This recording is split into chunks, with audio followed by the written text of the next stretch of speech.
This current work is from a group of work that I started about a year ago, and it's all stemmed from auto racing. Became the first point of working on this. I got really interested in the aesthetics and the movement and the danger and the excitement of automobile racing, and then it extended out into graphics related to racing and the idea of globalism and these different places where these things happen.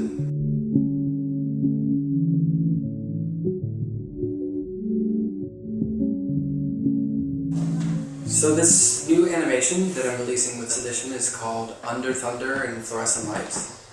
And it is an animation that's comprised of images from all these paintings that I've been working on for this show, and some other images as well, but it's mostly based on the paintings.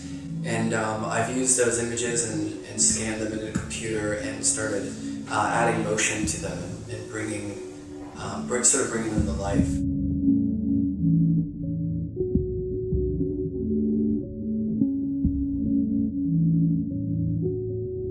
So the title for the show comes from a Storm and Stress song, which is a band that no longer is playing, but when I was growing up in Pittsburgh, I would go see them play. And it turns out Ian, who is the guitar player in that band, who is now in a band called Battles, did the soundtrack to the animations for the show.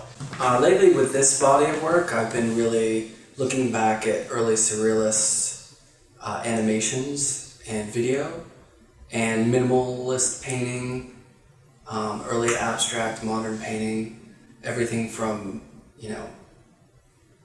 to Ryman, to Motherwell, to Hans Richter, to Egling. A lot of that early investigations into like how abstraction works with movement. I like the idea of working with Sedition because I've often in my work been interested in it extending past just the gallery setting. So I enjoy the idea of people being able to sort of download art or get it onto their phone or onto their laptop and being able to experience the work outside the gallery setting. Someone who can't afford to buy a large painting or doesn't have the space for it can download an animation on a computer that they might not have access to other work by that artist. I like that idea of making it accessible. Circuit 1 is a rotoscoped animation of a race, an actual F1 race, where I took footage and edited out the car and focused on the landscape, and I exported the video into thousands of frames, and I drew over each cell and sort of abstracted and tweaked the color and played around with it and rotoscoped it and compiled all those images back together to create the animation.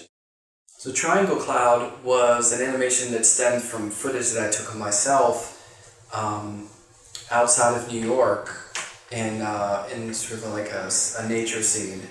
And I was filming through trees at sunlight and walking through this pastoral landscape. And what I did was, when I rotoscoped and exported all those out into frames, I drew the landscape, and then on each frame I would add some sort of expression, like a brush stroke or a line shooting across. And then when I compiled them all back together again, it took what was originally a really peaceful, pretty landscape and kind of turned it into a dynamic, energy-filled walk that all these kind of like abstract motions and bursts and sunbursts. So Golden Gate was a animation that I did in which I made a drawing of the Golden Gate Bridge at night, sort of like after the sun had gone down. And the idea of it is kind of like a time lapse in a way where it's this very calm animation. Not much is happening in it, except the sky is slowly turning darker and darker. And as it gets darker, the little headlights from cars that are on the bridge become a little brighter, and they're just slowly moving across the bridge. So for me, a main inspiration point for my work is a combination of traveling and then investigating ideas, where I'll do it online. I'll be researching images and exploring ideas, and then when I travel, I come up with a lot of ideas too.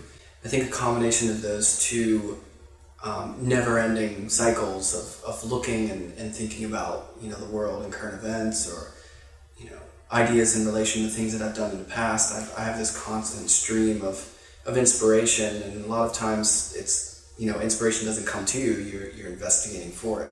Ever since I was a kid, drawing on my parents' front porch, I kind of, you know, had this inkling to create and to make things.